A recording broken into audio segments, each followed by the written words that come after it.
Дүние ойлай берсем жалған дейді, әркімді әлекке тек салған дейді. Дүниені өле-өлгенше қуып, аузы аңқиып құр босқа қалған дейді. Хикаят сөз бастайын әуел бастан, бұл күнде жүйрік қайда таптан асқан. Сөзімді құп тыңдайтын ғазиз болса, хикаят сөз жасайын біраз дастан.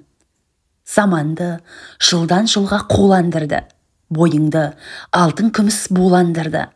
Келгенде 190-ға бір өлім бар, көзіңді әлақ бір күн суландырды. Дүниеден неше өттау жандар, Құдайдан зар жылайды қорыққандар. Кеудемде түрлі уақиғам бар, айтайын тыңдасаңыз жараңдар. Өтіпті бізден бұрын мұрсалдары, дүниеден өтпеймін деп соның бәрі. Қызығы бір күнгідей болмайды екен, патшалық тақта тұрып құрсаңдағы. Арасы топырақ пен алтын күміс, ағаштың бәріне де бітпес жеміс. Біреу бай, біреу жарлы, біреу кәріп, дүниені жаратқан жоқ тіпті тегіс.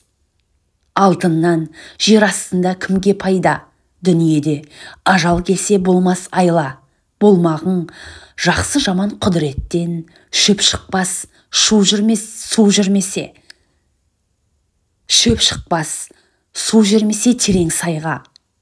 Біз түлкі ажал бүркіт қоймай тұғын, нәпсіміз бір аждаһа тоймай тұғын.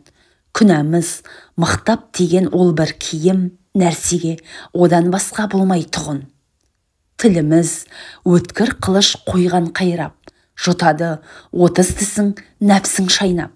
Тамырың 62 жіп секілді, бекітіп дүниені қойған байлап.